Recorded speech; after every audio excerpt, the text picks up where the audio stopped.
আমি যাব মদিনা আমার ভালো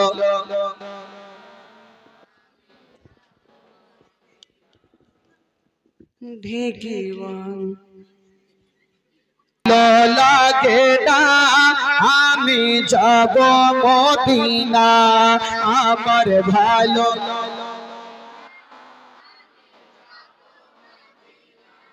একটু হয়েছে আর একটু ইশারা করেন আর একটু চেষ্টা করেন অবশ্যই হবে বলুন আমার ভালো লাগে না আমি আমার ভালো লাগে না আমি মদিনাতে না গেলে মনে শান্তি পাবে না আমার ভালো লাগে না আরো জোরে আমার ভালো মনে আছে যে আশা নবী গো হবে তোমার সঙ্গে দেখা মনে আছে যে আশা নবী গো হবে তোমার সঙ্গে দেখা গো পাখির মতো থাকে তো না উড়ে যাব মদিনায় আমার ভালো আমার ভালো লাগে না আমার ভালো লাগে না আমি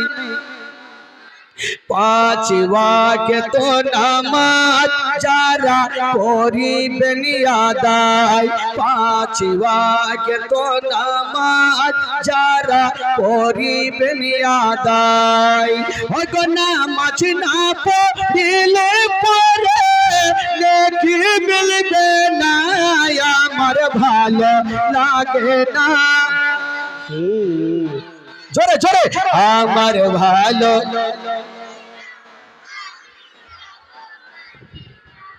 এইবার তো জীবনে মুখস্থ হয়ে গেল আর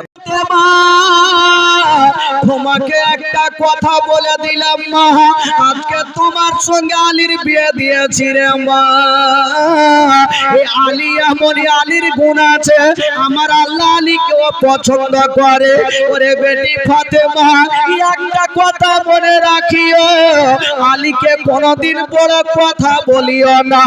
আলীকে কোনোদিন দুঃখ দিও না ওরে বেটি ফাতেমা আলীকে এমন কণ্ঠ সুরে কথা বলিও আলী যেন রাগ না করে নাই রে মা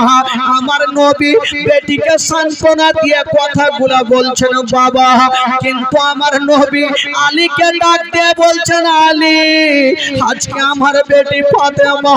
তোমার সঙ্গে বিয়ে দিলাম আলী আমার ফাতেমার দুঃখ দিও না আমার ফাতেমার কষ্ট দিও না বাবা গো জামাই বেটিকে সুন্দরভাবে বুঝাইয়া আদর যত্ন করে আমার নবী সেখান থেকে বাড়ি গেলেন যেমনই বাড়ি গেলেন মা এবার আলীর সঙ্গে ফাতেমার ঘর সংসার হইল যেমনই ঘর সংসার হইল বাবা গো তিনটা হলো বেটা আর তিনটা হলো বেটি জোরে বলুন তিনটা হলো বেটা আর তিনটা হলো টোটাল কয়টা হইল জোরে বলুন কটা ছটা তিনটা হলো বেটা তিনটা হলো বেটি বেটাগুলোর নাম কি ইমাম হাসান ইমাম হোসাইন আর ইমামে মুহসিন আর বেটিগুলোর নাম হলো জাইনাব উম্মে কুলসুম আর রোকাইয়া তবে বাচ্চা কালে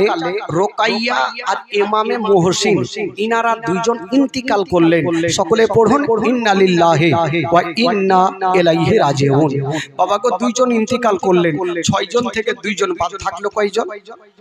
এই চারজনকে নিয়ে জীবনী শুরু হইল এতক্ষণ ভাই ভিড় বানা হলো এবার জীবনীটা শুরু হইল বেরাদার বন্ধুগণ আচ্ছা বলুন তো ভাই আমার ভাষা আপনারা বুঝতে পারছেন তো কাউরি অসুবিধা হচ্ছে না তো বাবা অসুবিধা হলে একটু বলবেন চাচা কারণ নতুন আপনাদের এলাকায় এসেছি জানি না আপনারা কতটা বুঝতে পারছেন সেটা বলতে পারবো না তবে আশা করি আমার ভাষা বাংলা ভাষা সবাই বুঝতে পারবেন অসুবিধা হবে না তবে আসলে একটু আপনাদের মনটা চাঙ্গা করে দিই, দেখি আপনারা কতটা ভালোবাসার নবীর প্রেম মোহব্বত নিয়ে এই পবিত্র সভাতে বসে আছেন। একটু আপনাদের মনটা চাঙ্গা করে দিই। একটু চলুন মদিনা থেকে ঘুরে আসি, গোটা মাজমা তো আমার সঙ্গে পড়েন, ঈমান তাজা হবে। যদি পড়াতে গুনাহ হয় আমাকে দিবেন, আর নেকি যদি হয় আপনারা ভাগ চুক করে নিয়ে নিন। পড়ুন দেখি দিল থেকে।